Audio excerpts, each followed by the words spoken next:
The story of our world is written not just in books, but in the very fabric of the planet itself.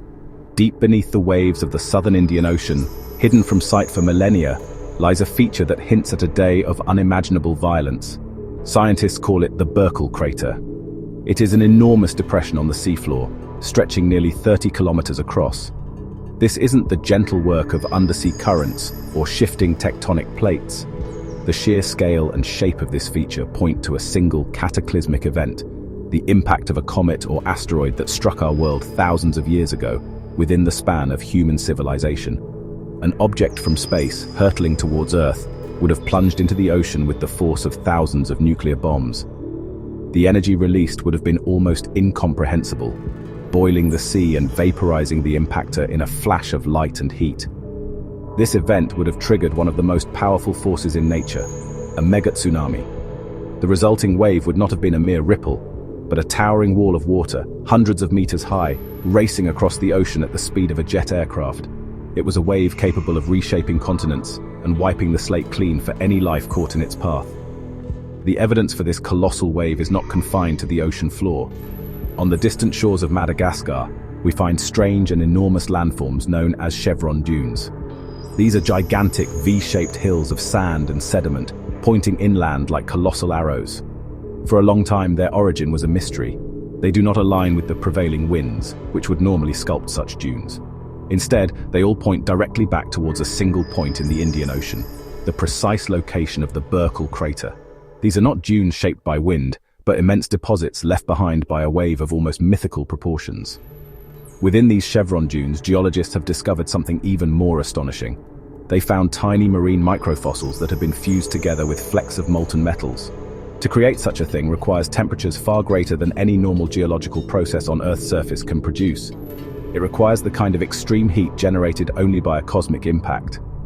This is the smoking gun. It tells us that the water that carried these fossils ashore was superheated by the energy of an object from space. The ocean itself was boiling as it crashed into the land, leaving behind a permanent scar on the landscape and a tantalizing clue about our forgotten past. What happens to humanity when the world is nearly washed away? Do the stories of the survivors simply vanish, or do they linger, passed down through generations? All around the globe, from the Fertile Crescent of Mesopotamia to the Andes Mountains of South America, we find an extraordinary pattern in our oldest myths.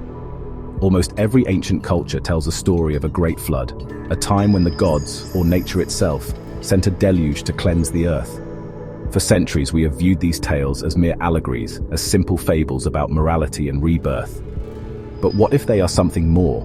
Consider the sheer ubiquity of these legends.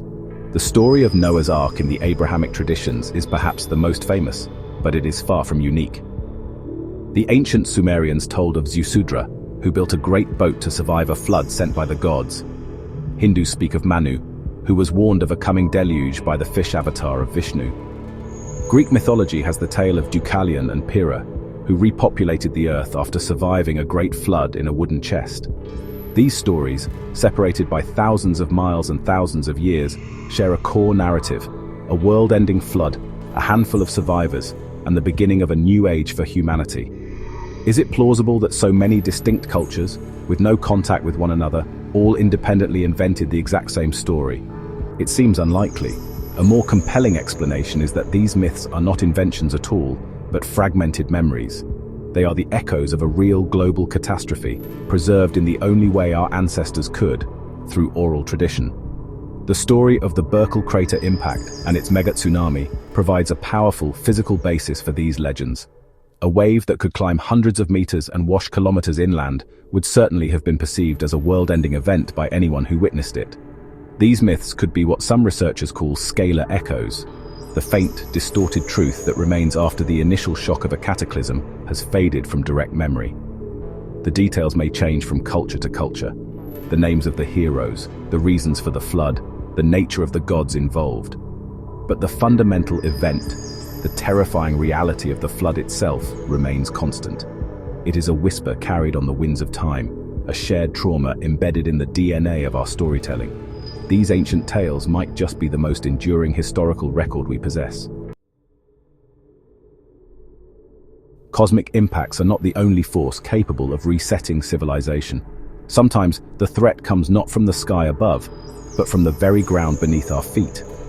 Around 2,500 years ago, a different kind of catastrophe struck the Bengal Basin, home to one of the world's great river systems.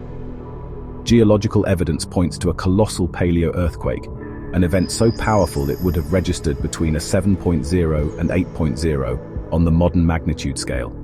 This was not just a tremor, it was a moment that permanently re-engineered the landscape and erased the world that existed before it. The most dramatic consequence of this great quake was the complete rerouting of the mighty Ganges River. In a process known as avulsion, the earthquake caused the river to abruptly abandon its ancient channel and carve a new path to the sea.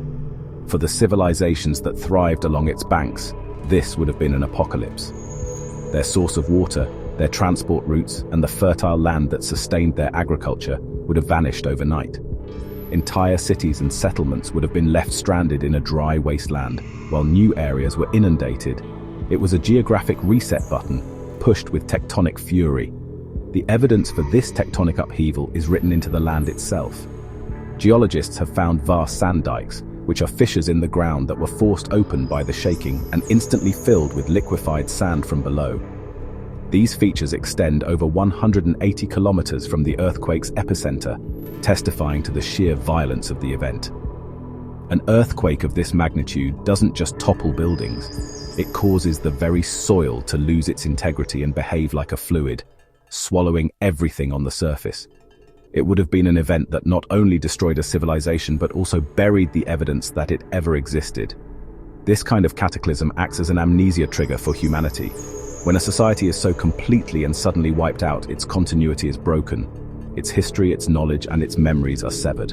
The survivors, if there are any, are scattered and left to start again from scratch, their past becoming a half-remembered dream. We search for lost cities and wonder why great civilizations seem to vanish from the historical record. The Bengal earthquake reminds us that sometimes the planet itself simply erases them, leaving a void in our collective memory that can last for millennia. When we look at these events, the Burckle Crater impact, the Bengal earthquake, the countless flood myths, it is easy to see them as isolated random disasters, but perhaps there is a deeper connection. It is possible that our planet's history and our own is punctuated by a rhythm of catastrophe and renewal. These events are not random noise, but harmonic notes in a grand and sometimes terrifying cosmic symphony. Each one plays its part in shaping the world we inhabit and in defining the creatures we have become. Humanity is a species with amnesia, repeatedly forced to forget who we were. The cycle of destruction and rebirth may be a fundamental part of our existence on this planet. Cosmic impacts, massive volcanic eruptions, and great earthquakes are not anomalies. They are a recurring feature of life on a dynamic world in a busy solar system. Each event leaves a scalar void, a gap in the continuity of our consciousness. We are left with a fuzzy memory, a sense of a lost golden age or a forgotten past that we can't quite grasp. The myths of floods, fallen gods, and vanished lands may be our psyche's attempt to fill that void, to make sense of the profound loss we feel but cannot name. This is where science and myth, once seen as opposing forces, can come together in a powerful partnership. Science gives us the hard evidence, the craters, the chevron dunes, the fused microfossils, the seismic fault lines. It provides the physical proof that these immense catastrophes truly happened. At the same time, mythology gives us the human experience. It offers a window into how our ancestors processed these events, how they found meaning in the chaos, and how they passed on the warning to future generations in the only language they had. The two are not in conflict. They are two sides of the same coin. By listening to both, we can begin to piece together our true history.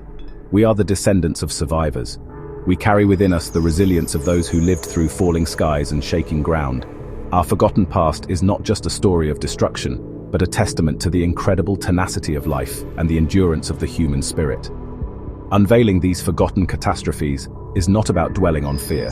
It is about remembering who we are, what we have overcome, and the profound and ancient story of our journey on this small, beautiful, and sometimes violent world.